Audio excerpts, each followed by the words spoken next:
RPM Rádio apresenta Estúdio Aberto, com as principais informações do dia.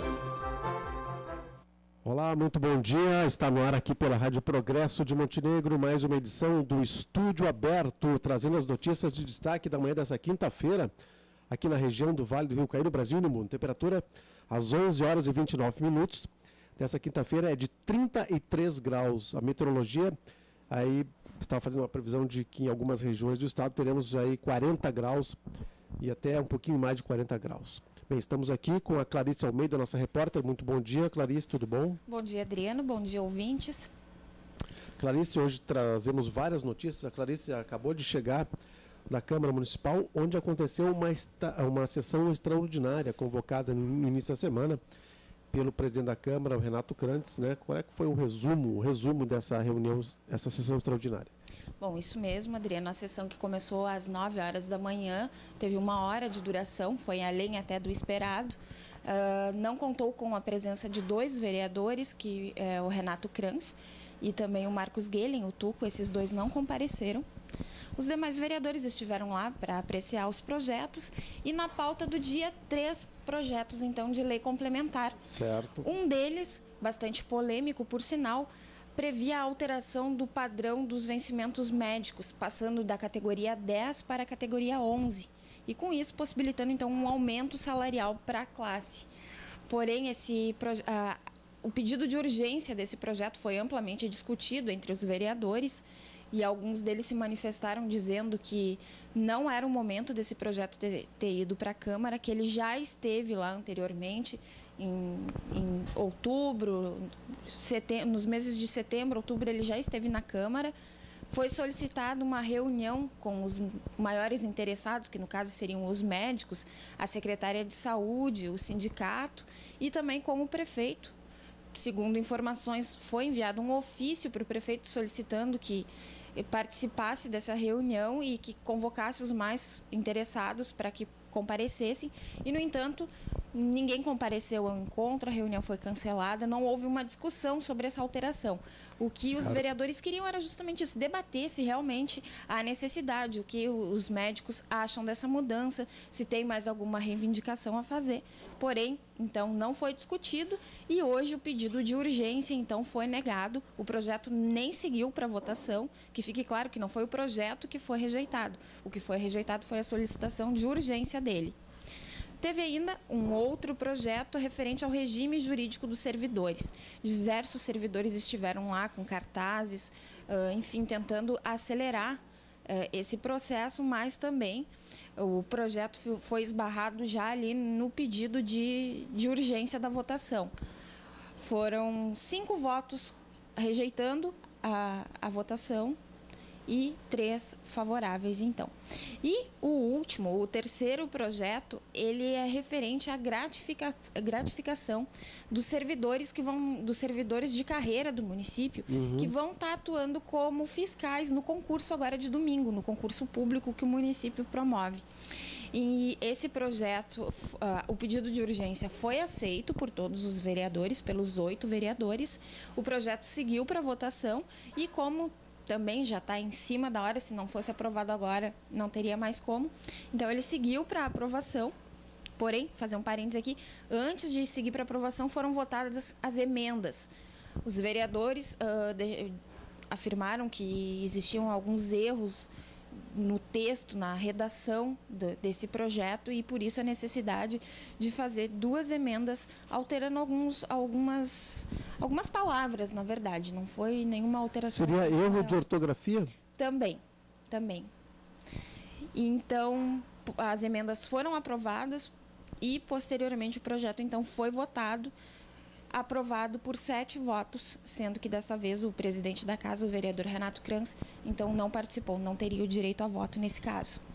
Então, esse é o resumo da sessão extraordinária da Câmara de hoje.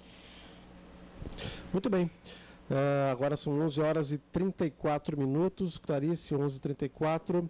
Temos agora a notícia aqui, que está no portal JP News, em relação ao Balneário Municipal de Montenegro, que é um dos principais pontos de atração de veranistas nessa época do ano, né? E a matéria diz aqui que a embriaguez foi responsável por 2 casos de afogamento em Montenegro. Inclusive tem uma foto muito bem tirada aqui dos salva-vidas que estão atuando lá no balneário.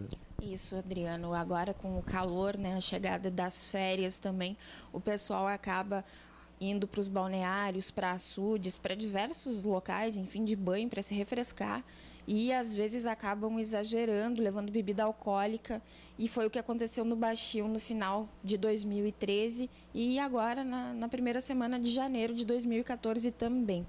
Um dos casos relatados pelos salva-vidas que estão lá no Baixio é referente ao dia 31 de dezembro, quando um adolescente de apenas 17 anos fazia uso de bebida alcoólica, entrou na água já alcoolizado, nadava pelo rio, quando de repente tentou fazer a travessia do rio até o outro lado, onde tem a ilha, e acabou não conseguindo concluir o percurso, a volta, ele não conseguiu concluir, estava se afogando. Por sorte, o pessoal que estava na volta viu que ele estava numa situação complicada, os salva-vidas também viram a necessidade de fazer o resgate e foi o que aconteceu.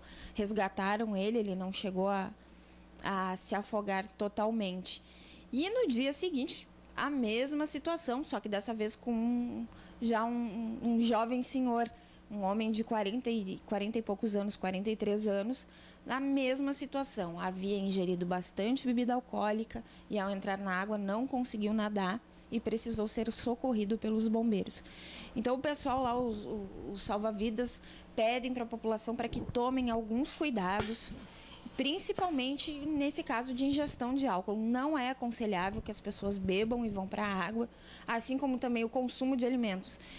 É preciso dar pelo menos umas 2 horas de intervalo entre uma refeição e entrar na água. É indicado também que estejam sempre próximos às guaritas, né, para que os salva-vidas tenham uma visibilidade do que está acontecendo.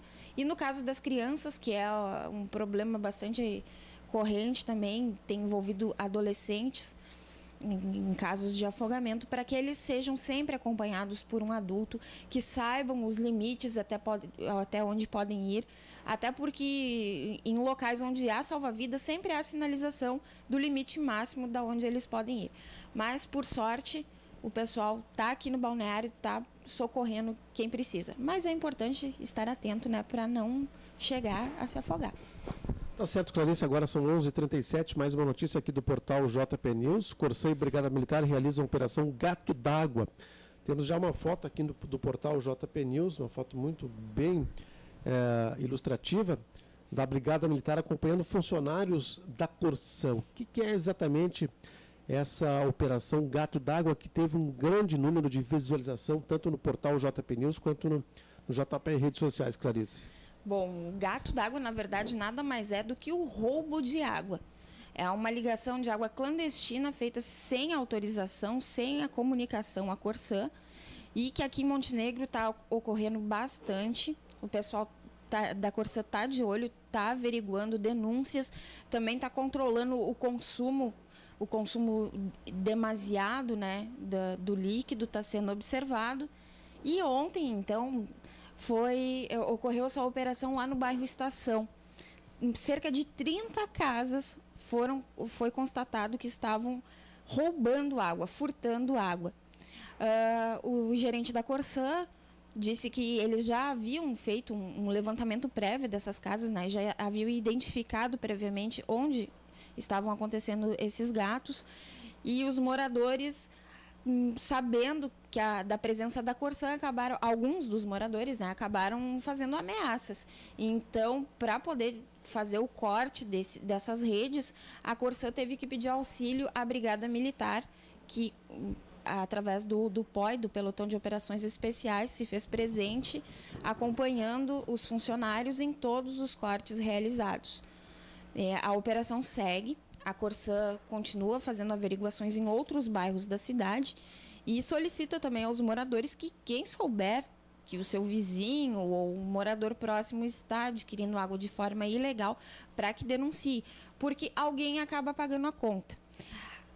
Aquele usuário que paga mais caro e também aquele que acaba ficando sem água, porque de algum lugar essa água está saindo. Então, alguém vai pagar essa conta e é importante estar atento, denunciar. Até porque essas pessoas que fazem o gato, elas usam a água de forma exagerada. Elas sabem que não vão pagar por aquilo, então elas deixam a torneira aberta, lavam casas com mangueiras, isso dito pelo próprio gerente e pelo representante da Brigada Militar também, que há registros de que essas pessoas usam a água de forma demasiada. Muito bem, a própria notícia aqui diz que isso não é um caso específico do bairro Estação, né? O Fernando Hort, que é o responsável pela Corsã aqui de Montenegro, destaca que no ano passado foram identificados mais de 50 casos em toda a cidade, né? Exatamente. Foram muitos casos em bairros variados da cidade e, como eu falei anteriormente, que esse ano continuam sendo monitorados pela Corsã. Esse trabalho vai continuar sendo feito, então quem está com sua rede irregular é bom que providencie a normalização, porque senão vai acabar ficando sem água e ainda vai responder a processo. Ontem foram autuadas várias pessoas, foi lavrado boletim de ocorrência e essas pessoas vão responder a processo jurídico. É bastante complicado. Tá certo, agora são 11h40, 11h40. Olha só, vídeo mostra esgoto a céu aberto no bairro Santo Antônio, em Montenegro, né? É a notícia que está postada aqui no portal JP News. E temos também algumas outras reclamações, né, referente a isso, né, Clarice? O problema de esgoto a céu aberto e de buracos em Montenegro é bastante crescente. Esse problema lá do bairro Santo Antônio já vem há uns 2-3 meses, conforme os moradores, e está bastante complicado. Para quem tiver a oportunidade de ver o vídeo, a água já está podre, está verde, e além do mau cheiro e da proliferação de insetos que ela gera, o pior é o contato das crianças com esse líquido, porque está no meio da rua. Muitas vezes não tem como desviar, e criança acaba não tendo a noção do risco que está correndo, acaba passando por ali, brincando. No momento da gravação da reportagem, inclusive, tinham crianças andando de bicicleta, onde a roda batia na água e a água, por sua vez, ia para a pele daquelas crianças. Aquilo ali é água de esgoto. Água de esgoto, água podre. E esse problema também não é só ali, mas a prefeitura volta a dizer que está contratando uma empresa para resolver esse tipo de questão, só que enquanto essa empresa não é contratada, os moradores ficam esperando no meio da sujeira, né? Assim como os problemas de buraco também, né? Agora de manhã, indo para a Câmara, eu passava ali pela rua São João, bem no centro da cidade, na esquina com a Capitão Cruz, e um novo buraco bem na esquina. Ele está sinalizado, alguns moradores colocaram vassouras e palha no local para sinalizar que há algo errado ali, para que os motoristas tenham atenção. É só mais um dos vários buracos que a gente tem aí pela cidade. Tá certo, Clarice Almeida, 11h42, mais notícias aqui que a gente vai estar trazendo. Com o retorno de férias do secretário municipal da Indústria e Comércio, a SMIC, o Márcio Menezes, o secretário substituto Dilson Pila apresentou o seu pedido de exoneração do cargo. O Dilson foi aquele que houve uma denúncia do vereador Renato Crantes que ele estaria enquadrado aí no ficha suja, né? Isso mesmo, foi uma passagem bastante rápida pela administração municipal, né? A previsão, pelo menos pelo que foi conversado entre eu e o prefeito, ele dizia que o Pila assumiria a pasta, então, dessa secretaria, mas não foi isso que ocorreu. Certo. Olha só, 11h43, agora uma notícia que vem lá de Brasília, Clarice. Resolução da Agência Nacional de Vigilância Sanitária, a Anvisa, publicada hoje no Diário Oficial da União, suspende a importação, a distribuição, comércio e uso em todo o território nacional do produto Anel para o ronco. De acordo com o texto, o produto vendido por meio de propaganda na internet para o tratamento de ronco, insônia e sono agitado não tem registro ou cadastro na agência. Também fica suspenso qualquer tipo de propaganda ou publicidade do produto realizado em todos os meios de comunicação. Essa questão aí da insônia e do ronco é uma questão que envolve aí muitas famílias, muita gente reclama ou do ronco do companheiro ou companheira, ou também de insônia, né, que é um problema que muitas pessoas têm, né? E muitas vezes esses produtos semelhantes também são utilizados por quem sofre de rinite, sinusite, né, que tem dificuldade para respirar à noite e acaba fazendo uso desse tipo de produto, mas às vezes não está atento à fórmula, enfim, as especificações do produto, a composição dele. É importante estar sempre atento, verificar a indicação, verificar a bula e fabricante. Em tratando-se de saúde, é preciso redobrar a atenção. Muito bem, agora a gente vai falar de esportes aqui no Estúdio Aberto. O Inter venceu ontem por 2-1 o Novo Hamburgo. O jogo foi realizado em Novo Hamburgo, no Estádio do Vale. O Klemer está exaltando a vitória e dedicando, dizendo que a dedicação dos jogadores está sendo fundamental. Lembrando que o Inter está participando do início do Gauchão, já os 2 primeiros jogos, com a sua equipe sub-23, o Grêmio. Com um gol de Kleber, o Grêmio vence o Flamengo de São Valentim. Também teremos nesse final de semana o início do Bola Mar 2014. A Clarice esteve lá no dia em que houve o sorteio das chaves e dos jogos, né? Um evento bastante badalado, né, Clarice, que inicia nesse sábado, né? É verdade, Bola Mar esse ano promete ser um grande evento, como já vem sendo nos anos anteriores, mas esse ano tem um motivo especial ainda, que é a comemoração dos 25 anos. O Nereu Maidana, que é o organizador do evento, está programando algumas novidades que ele não quis contar ainda pra gente, mas diz que vem bastante festa por aí, o pessoal não perde por esperar, vai ser um grande campeonato. E os jogos por si só, né?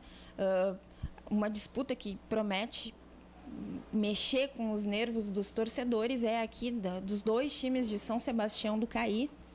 Eu conversava com o Leco, treinador de um dos times, e ele dizia que não esperava isso nesse momento, né? Mas que o time está preparado, é um time que vai investir em jogadores jovens, com bastante força, bastante dedicação, e eles esperam levar a vitória.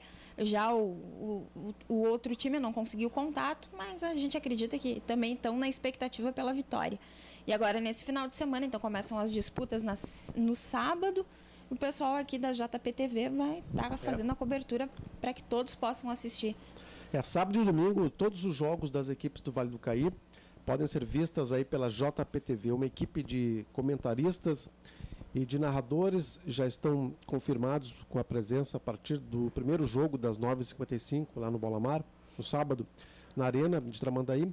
E também teremos a cobertura no domingo. Todos os jogos que envolvem alguma equipe do Vale do Caí terão transmissão ao vivo pela JPTV. As pessoas podem assistir entrando no nosso portal, né, no www.progressoonline.com.br. Ali tem à direita a nossa tela da JPTV e as transmissões serão ao vivo, né, e com todas as informações diretamente do Bola Mar. Lembrando que a previsão é que teremos aí tempo instável, com temperaturas mais baixas nesse final de semana, né? Pois é. E falando nisso, algumas novidades também na arena, lá no Bola Mar. Uma parte da arena foi coberta para que o torcedor tenha maior conforto. O Nereu garante que está investindo nessa questão. Então, o torcedor que estiver por lá, se tiver uma chuvinha, não vai ser atrapalhado de assistir o jogo com conforto. E eu gostaria de falar também que o vídeo que a gente fez sobre os 25 anos do Bola Mar, contando um pouquinho da história, já está disponível na JPTV, assim como o vídeo também do sorteio dos times. Então, o pessoal pode dar uma conferida lá, se inteirar melhor do assunto.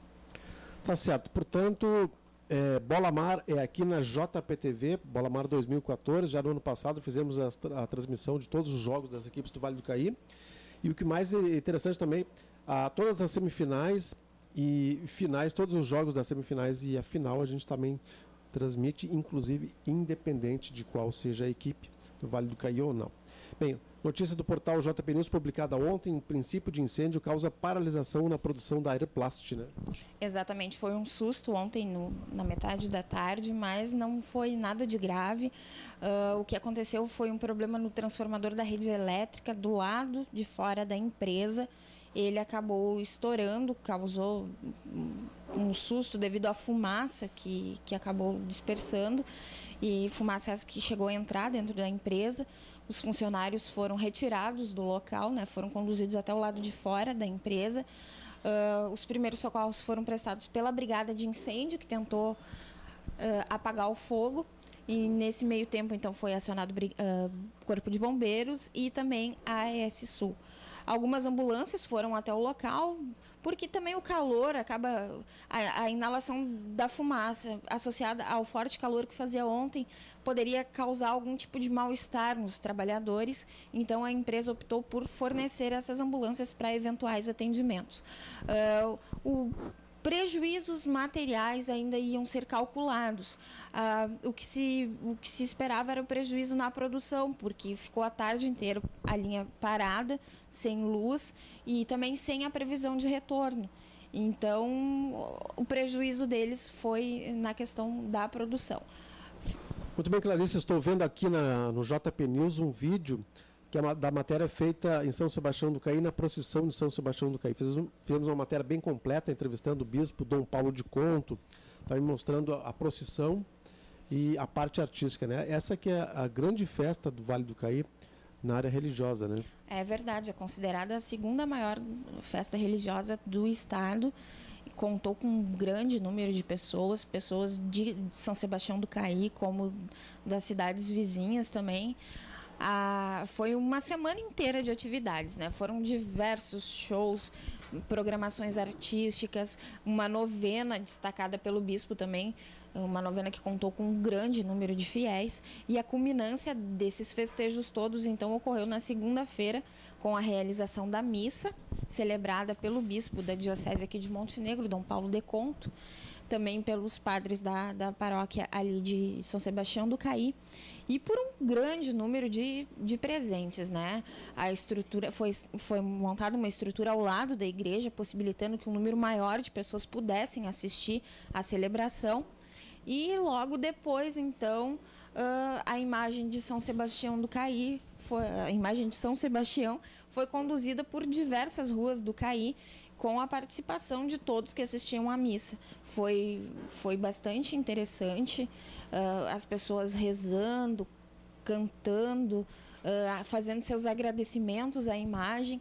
E no retorno até ao local onde foi celebrada a missa, houve a distribuição das flores que estavam no andor onde o santo havia sido conduzido. Essas flores que têm um simbolismo, né, o simbolismo de estarem abençoadas, foram entregues para que as pessoas pudessem levar para casa e poder compartilhar com seus familiares a bênção através das flores. Tá certo, agora 11h51.